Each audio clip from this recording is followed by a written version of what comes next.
Hey guys, Sinister here, back with part 3 of my Learn to Fly in my Invade Annex series. Just quickly want to start this video off with apologies. It's been quite some time since I put out a video. I went on a brief holiday. I've also been super busy in real life, so I haven't had a chance. As with the past two videos, this video is going to assume that you watched part 1 and 2 of this. If you haven't, they are in the description. And the idea behind this video, I have a general idea of how I want to format this video. I'll have some timestamps in the description as well. It's just going to start off with an overview of how to fly in Invade Annex, some of the rules you need to consider, some of the settings you should probably consider changing, and then we'll jump into some of the practical sides of what you should do. There won't be a lot of flying footage in this because it's really just going to be a step-by-step practical example of what to do every day on the server. Hope you guys enjoy, and I'll see you on the other side.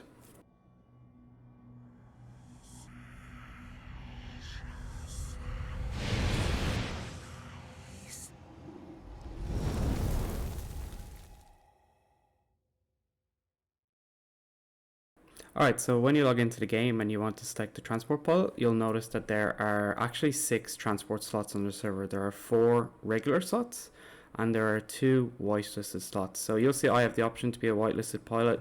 I will get onto whitelisting at the end of the video. If you are interested in finding out how to be a whitelisted pilot on this particular server, then please just select timestamp towards the end of the video, and I will go through the 2 ways. There are 2 ways you can be whitelisted on the server to be a transport pilot. I will tell you what those 2 ways are, and you can select that at the end of the video. So what I'm going to do is I'm going to select the transport whitelisted role, as it is the only role currently available. I'm going to select, and when I select the role, what you'll notice is this comes up on your screen. So this is really important, and I just want to spend 1 minute talking about this.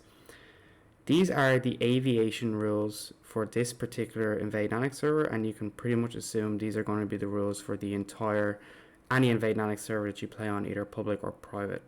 You must be on Discord, and I'm going to go through why you need to be on Discord shortly, but you need to be on Discord. You need to communicate with your pilots. This is not a practice server. You need to be competent to fly. We've been through this already. You've already gone through my first 2 videos. You've got about 50 hours practicing. You're pretty much ready to jump on. The Discord server is, if for this particular server, you need to acknowledge this, by the way, before you can actually move on the role. So click continue, and then it appears on the right hand side of your screen. So you have no excuse for not joining Discord this time. Advance warning, you will be banned, you will be blacklisted, just not worth it. To get to Discord, there is actually a link in the middle of the map here for the server I play on, which is Stray Gaming, but obviously if you're playing on a public server or you're playing on a private server, you'll already know the details. So why do we need to be on Discord? Because a lot of people are like, oh, well, I don't want to be on Discord. Well, that's fine. If you don't want to be on Discord, don't be a transport pilot. Transport pilots, as I mentioned in my previous videos, is one of the most important roles in Invade Annex. There's actually a lot we have to do. There's transport pilots, there's vehicular pilots, so vehicle pilots, and then there's pilots that support FOB, that do side missions, there's various other things. But there's also UAV pilots, and there's also fighter jet pilots. Now, if you're a pilot and the objective is on the other side of the runway, and the jet is taking off at the same time, there's a pretty strong chance that you are going to crash into that jet as it's taking off.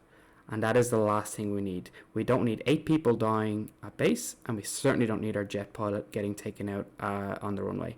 So we go in there so we can coordinate what pads we're landing on, how to collect people, how to take off properly, but also so that we can coordinate other things. So we can coordinate what pilots are lifting vehicles, what pilots are focusing on the FOB, what pilots are doing medevac or evac, or all these kind of things. I will explain all of these concepts later on in the video, but I just kind of wanted to give you a bit of an idea as to what's going on.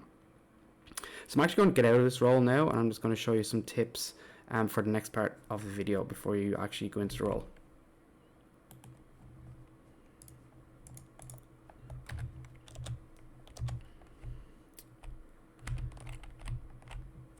Alright, so the next thing you're going to do before you go any further, so you've selected the role, you're now on Discord, before you do anything else, and the settings here are going to vary depending on the server, but for the particular server I play on, you are going to want to change your view distance. This is super important. If you do not do this, you're going to get so frustrated, you're going to get shut down, and you're going to crash a lot. So what you do is you press the home button on your keyboard. Every keyboard should have it. It is to the right of the backspace button, so press home. You go to visibility, which is here, view distance, and as you can see, you get 5 options. You've got as infantry, in a vehicle, in a helicopter, or in a jet. In a helicopter, these are my settings. These are the absolute minimum settings you're going to want to run with. You want your overall distance of about 4.5 kilometers. This enables you to pick a pretty safe landing zone as soon as possible. But you're also going to want an object at 4K. The reason for this is objects will not render even if you can see far away in the distance. And on the Invade Annex server that I play on, the AA, so the anti-air and so stuff that's trying to shoot you down, has a maximum range of almost 3,000 meters, which is 3 kilometers. So by having an object distance of 4,000 meters, you should have about 1 kilometer or about 15 seconds to adjust your angle if you see that you're coming in at a bad angle or you see lots of infantry or a bad landing zone. These are the minimum settings I recommend. As you can see, when I'm in a jet, I have everything maxed. So in a helicopter, these are the absolute minimum settings that you want to apply. And this is strongly recommended, or you're going to get super frustrated and you're not going to be able to fly properly. So now moving on to the fun part, which is actually applying all of this knowledge, getting into a helicopter and landing in the area of operations. Alright, so before we even get into a helicopter, we should probably think about what helicopter should we choose. This is a really important question. So in the case of the server I'm playing on now, there's currently 6 pilots online but only 40 players. So it probably doesn't matter what helicopter you're flying in. However, there are some factors to consider. So the first one is the distance to your target. And hear me out on this because this is open to interpretation. This is just my honest opinion. As you can see from here, the current area of operations is very far away from the base. It's actually pretty much on the other side of the map. So from here, it's about 9.5 kilometers. So landing zone is probably anywhere between 8.5 to 12 kilometers, let's just say, okay? If the landing zone is more than 7 kilometers away, I do not suggest flying a hummingbird. Some would argue 5 kilometers is too far for a hummingbird. It's open to interpretation. If the target is more than 7 kilometers away, a hummingbird is simply going to take too long. You have to remember that at the end of the day, this is a military situation and you want to get infantry reinforcements into the area of operations as soon as possible. By choosing a hummingbird, you are simply slowing down the reinforcements that are going to come to the battlefield. The hummingbird is the slowest. It is the easiest to fly, but it is also the slowest by far. In the case where it is anywhere between, 7 kilometers plus, technically probably 6 kilometers plus, I would suggest anything from the Ghost Hawk up. So remember in my last video I said you want to practice with the Hummingbird, the Hellcat, the Ghost Hawk and the Mohawk. At an absolute minimum, they are the 4 helicopters you're going to want to fly. They are also the 4 faster helicopters. So in that order, it goes the Hummingbird, the Hellcat, the Ghost Hawk, and then it goes the Mohawk. So you want to learn to fly them because they are each sequentially faster than the other. So that's the first question you need to ask yourself. The second question is how many pilots are online? So if there's only 2 pilots online and there's 60 players, then there's obviously a lack of transport. So you're going to want to get into a big helicopter to transport people. This one here, which is the Mohawk, which you can see right in front of me, it is the biggest of the easier, and easier in quotation marks, helicopters to fly. The next big one is probably the Huron, which is very difficult in my opinion to fly. And then the biggest of them all is the Blackfish, which is here. That's the infantry Blackfish. That can pretty much carry like 40 people. I don't actually know the carry capacity of that, but that thing is huge. So if there's 2 pilots online and there's 60 players, you're obviously going to want to choose a bigger helicopter because you're literally hindering your teammates. At the end of the day, your objective is to get the infantry into the area of operations, and you want to do that as efficiently and as quickly as you can. So by choosing a Hummingbird, you're intentionally hindering your teammates from getting to area operations. Not a good idea. Okay, so the next thing you're going to want to do when you've actually stacked your helicopter, in this case I am in the Ghost Hawk, because like I said, the AO is quite far away, so I don't want to hinder my teammates by getting into Hummingbird. What you'll notice is, on the server I play on, there's 1, 2, 3, and 4. These are called landing pads. So on this particular server, the rules are you must pick infantry up from the landing pads labeled 1, 2, 3, and 4. So what I'm going to do is I'm going to take off, and I'm going to land on one of those pads. So in this case, I'm just going to go and I'm going to land on pad 1.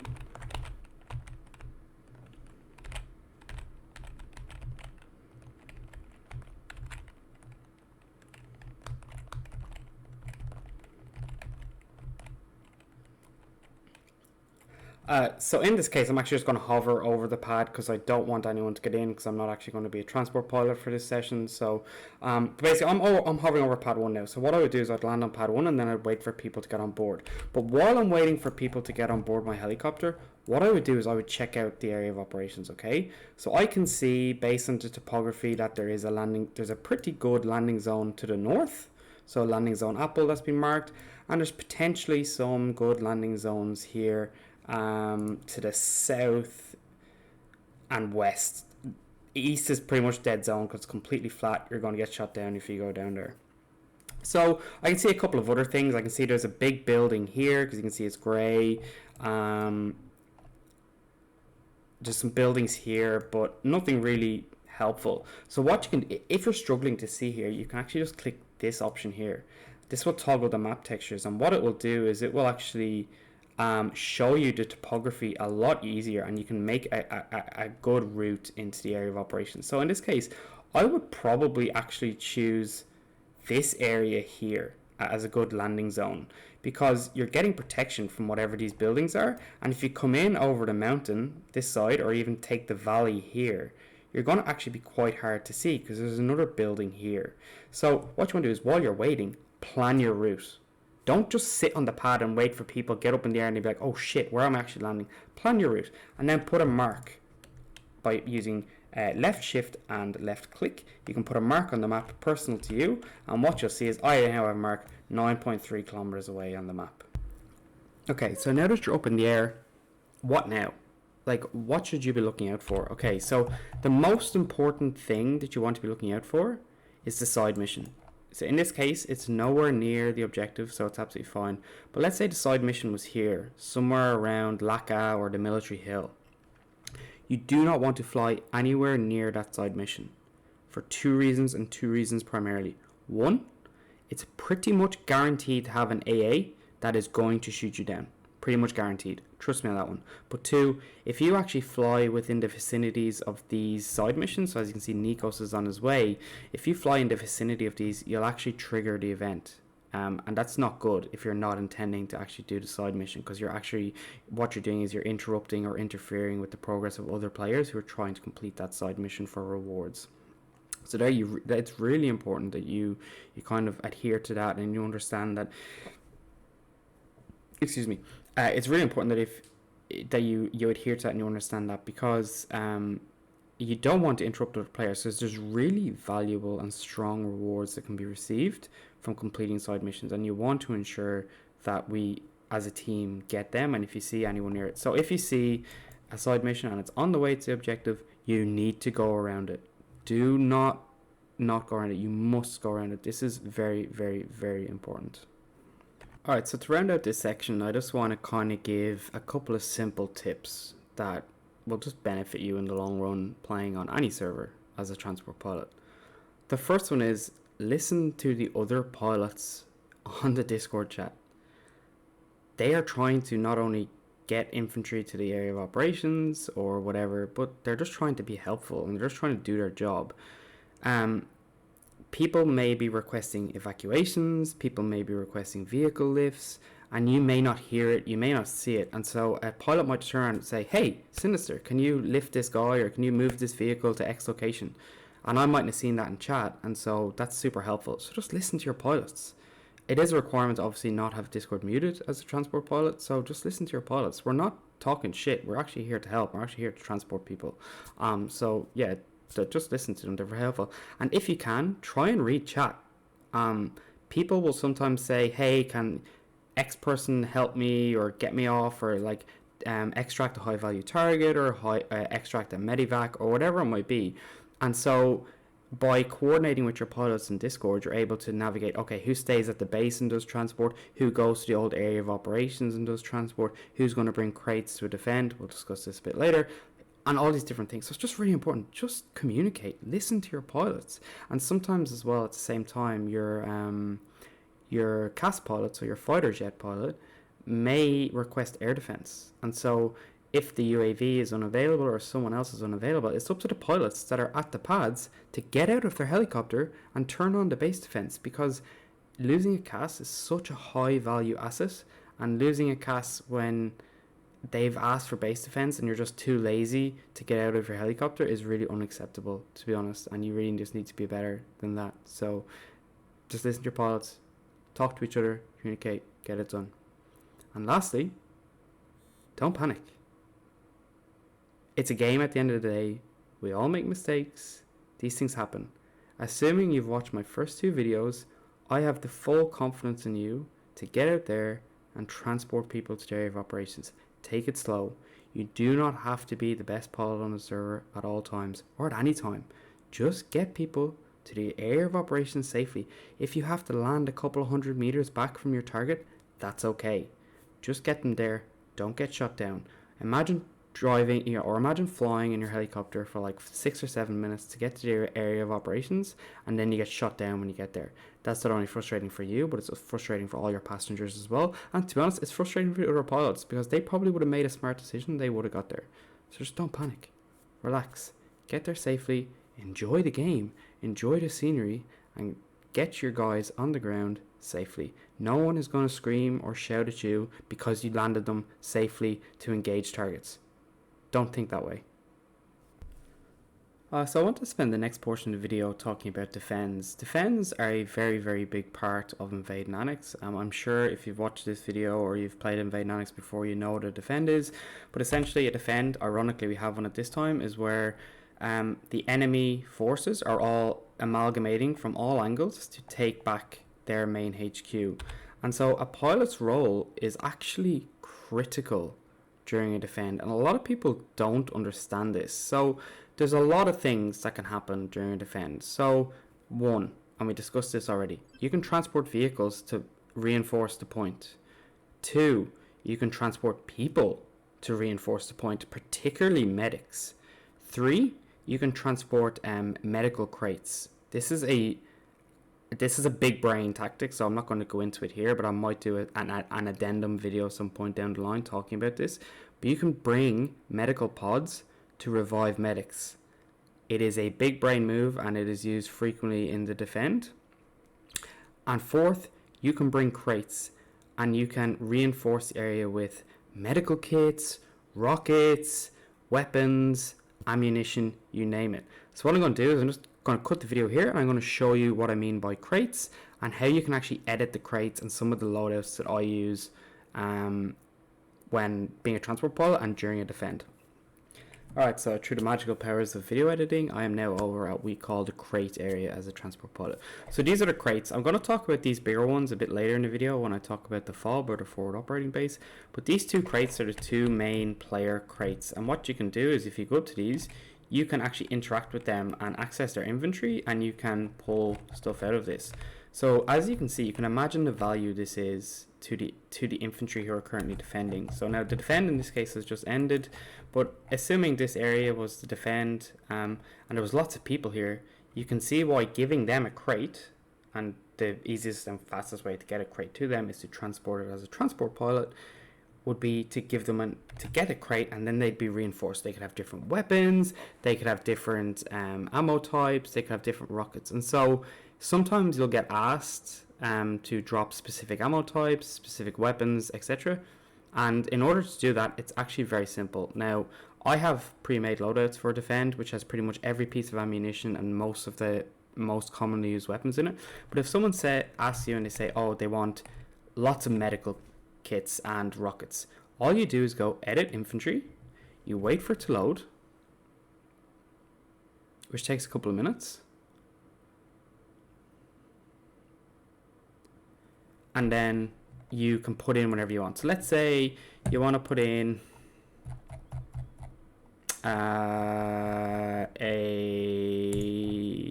Zephyr. Put in 2 Zephyr. You want to put in 2 rocket launchers, grenades, items. So you want to put in some first aid kits, blah, blah, blah. And so what you can do now at this point is you can click OK. And then you can save this inventory. And what it will do is, as you can see, it's already automatically populated some additional items to fill up the box. So the box is now full. So then you can put in whatever I'm just going to put in random. I'm not actually going to save it because this is a useless loadout. But what you can do is you should spend some time in the armory doing this. You should spend some time as a transport pilot really thinking about what your team might need. So I'm just going to go through an example of some of the boxes that I have. And hopefully you'll find this quite interesting when you're doing it on your side. So I'm just going to go load. And you'll see here I've quite a few. So my first one is a mortar crate, because mortar kits are super immobile and mortars themselves have to be a static target. So what I can do is I can actually reinforce our mortar position by loading up a crate with mortar bipods and mortar tubes. I'm loading it up, and then I can take that then to our mortar, drop it on the mortar, and the mortar can then, without having to move, is able to reload his mortars and continue firing upon the enemy. So this is definitely a crate I recommend all pilots get. Like, no questions asked, get a mortar box. This is probably all you need to put in. You can put in more if you want, but the mortar is never going to run out of ammunition with this loadout, so do whatever you want. My second one is just an infantry. This crate is actually one that's designed for a bigger crate, so you'll see that a lot of items have been left. But this is essentially just a couple of weapons and ammunition. So there's a couple of rocket launchers in here, and the rest of it is all ammunition. So 5.56 magazines, Titan AT launchers. So this is just ammunition and first aid kits. That's all this is. Because most of the time, you have to remember, the infantry aren't going to just drop their weapon. They're just going to need ammunition for their weapon, right? So that's all this is doing. This is literally just a box that has every piece of ammunition in it, and it's filled to the brim. My next box is a SinisteR's special box, which is 6 Maz rockets with 15 of each round. So it's got high explosive anti-tank, high explosives, and more high explosive anti-tank rounds. This is just a box that I sometimes drop into the defend for fun. Anyone can use these once they're dropped, and so it's actually super effective against enemy infantry and also against enemy armor that may be reinforcing the position. So I like dropping this into sometimes. And then my last one, you don't really need to worry about these are really just for my personal use, but defend. This is actually weapons, so it's just a lot of commonly used weapons. So the MX 6.5, the Spar 5.56, Lynx, and Invade. So Invade, as I discussed in my machine gunner video, is by far the strongest machine gun in the game. And SBMG, again, more rockets, some smoke grenades, because you may want to, smoke out the enemy so they can't see in. Some rockets, some more magazines, and some grenades, and then of course ammunition. Then this is the big one, the ammunition for all the machine gunners that are currently in the HQ, and then a couple of scopes in case people need to get a little bit further out. And that's it. That's how you use crates. This is how you reinforce the position, and also how you edit the crates.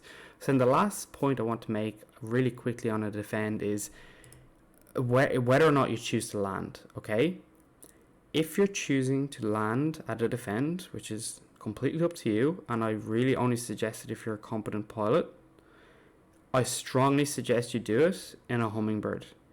A Hummingbird is the quickest helicopter to bleed speed, and if you don't understand what the term bleed speed means, you're probably not ready to land in a defend.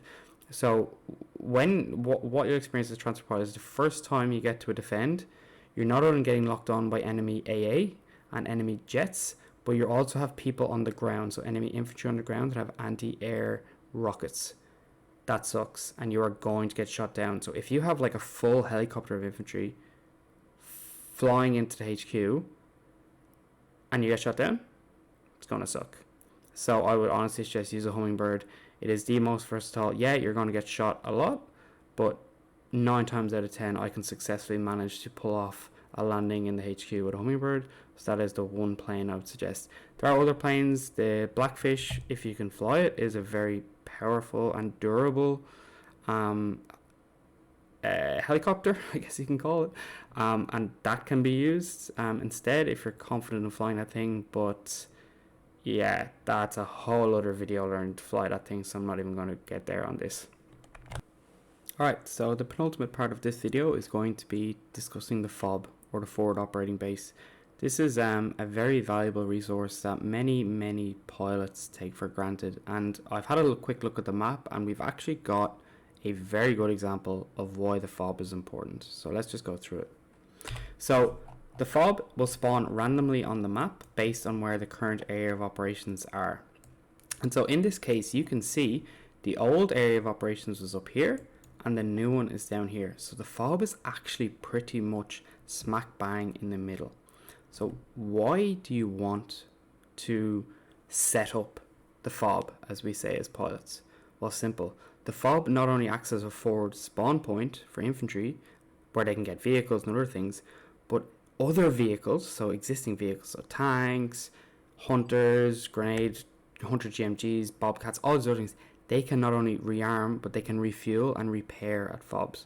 So think about if you're a tank and you're here, and you want to get to here, it's much quicker to go here than it is to go back to base to rearm and refuel and all that good stuff. So, and repair, of course, you want to repair. You don't want to be half hurt going into a fight.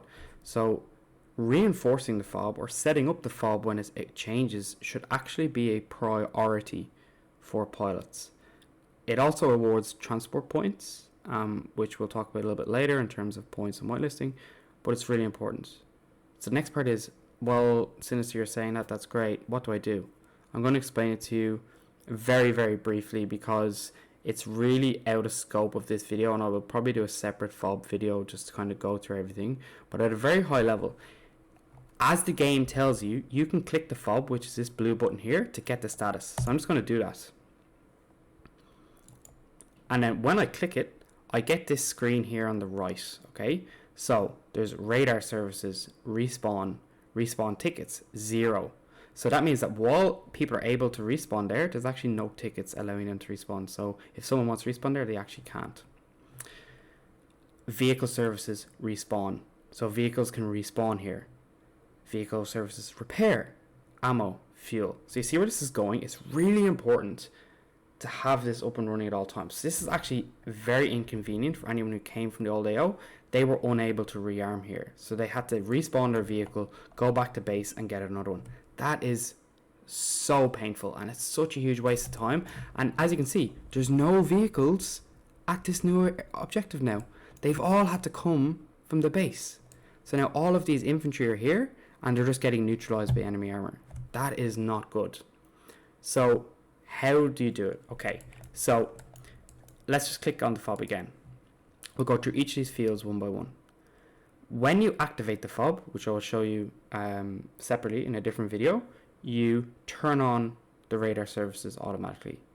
You also turn on the respawn services automatically. So what that means is you now need to work out how to get the respawn tickets, vehicle respawns, vehicle repair, vehicle ammo, and vehicle fuel. So there's 5 elements that you need to consider here as a transport pilot. So let's jump right in. To get a vehicle respawn, and this is a big one, it's this crate here on the left. So there's 4 large green crates at crates, okay? 1 here on the left, 2, 3, and 4. This is vehicle respawn. This is vehicle repair. This is vehicle fuel. And this is vehicle, what's the last one? This is vehicle ammo. And then there's one more, and that's the respawn tickets. Okay? The respawn tickets is this, with the huge medical icon on it. Okay? Now, these crates can only be lifted by certain helicopters. And one of them, fortunately for you, because you watched video 1 and 2, you've already learned how to fly. These crates can all be lifted by the Mohawk.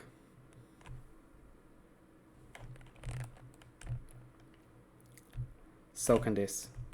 However, I strongly suggest learning to fly in your spare time. Oh, it's not there. I'm going to cut the video and I'll show you. Okay, so I made it. On this pad right here, let me put my binoculars away. On this pad right here, two helicopters can spawn. One is a Taru and one is a Huron. It looks like we probably have someone, so someone's using the Huron right now, which is why it hasn't respawned. But they are the two vehicles capable of lifting all of these. So we currently have a pilot who is in a Huron with a fob that is empty, and for some reason he's not reinforcing it. That's a mistake in my opinion. He should be focusing on currently doing the fob. So there's two vehicles that can spawn here, a Taru or a Huron. Take them, get these crates, and sling load them to the fob. We'll talk about sling loading in a separate video. So in order to conclude this video, let's talk about whitelisting and transport points, because they go hand in hand, okay? So first of all, we're going to talk about transport points. As a reminder, if you reinforce the fob or the forward operating base with any 5 of those crates that I just explained in my last section, you will get transport points. So it is absolutely worth your time to transport these crates. Okay, with that out of the way, let's talk about transport points, how they work, and why they're important. First and foremost, press home, press leaderboards, and on the left hand side, click transport. As you can see, I only have 67 points. I literally haven't played. I played yesterday for a couple of hours. I just got back from holidays. I haven't played all week. But as you can see here, this gives you the leaderboard of the current top pilots on the server. So what top pilots means is people who have successfully landed infantry in the vicinity or in the area of operations. Keyword successfully. That means they landed their helicopter, the infantry got out, the infantry did not die, the helicopter then returned to base and successfully landed at base. That is what classifies as a successful insertion and what gets you points. Now that that's out of the way, let's talk about points. You'll notice people have half a point. You get 0.5 points for every one person you transport into the area of operations. So for me, that means that I have transported 134 people into the area of operations yesterday. That's 67 times 2. Because obviously if I'm only getting half a point per person, I need 2 people to get 1 point. I need double that to get 2 points. So that means I've transported 134 people into your area of operations. So if the server is super full, this is very easy to get. But if the server is not busy, well, we just spoke about the fob. Fully reinforcing the fob gives you over 30 points.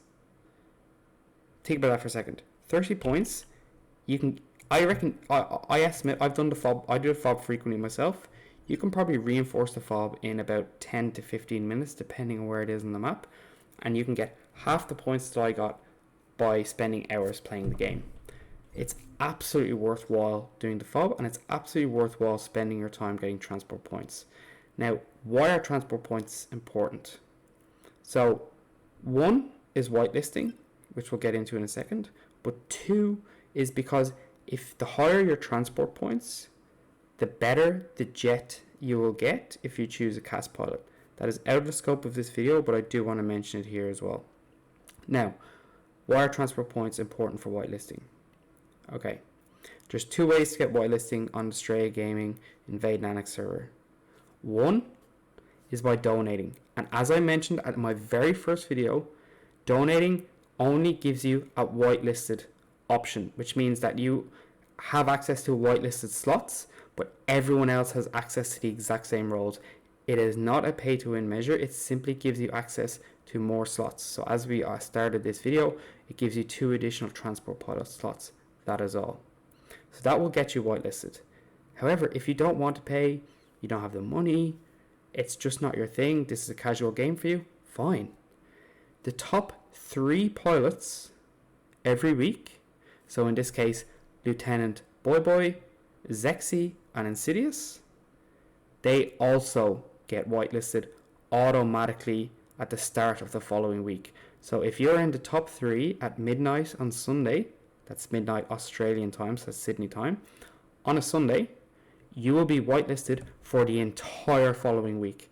Now, obviously, if you don't get top 3 the week after, you won't be whitelisted, but that is how you do it. So if you have some time off work, or you have a couple of hours, you know, in the evenings, and you just want to hop on a transport pilot, do it. Get top 3, and you will get whitelisted for the following week. So that's how you do it. Really, really simple, really straightforward. There's no trick to this. There are obviously benefits. There's additional benefits to donating. We'll talk about that in a different video. But that's the long and short of it. Transport people, do your job, listen on comms, don't panic, and you will get transport points and you will be successful. Thanks so much for watching, guys. I really, really appreciate it. I hope you enjoyed this video. It was probably a bit longer than I actually expected it to be. Hopefully the format kind of flowed pretty well. That's the end of my transport series. I will do some addendum and tips and tricks videos and like frequently asked questions and stuff over time, but this was it. Really, really hope you enjoyed it. Please do let me know if you have any comments or any feedback or anything like that. As always, like and subscribe if you enjoyed the video. Speak to you next time.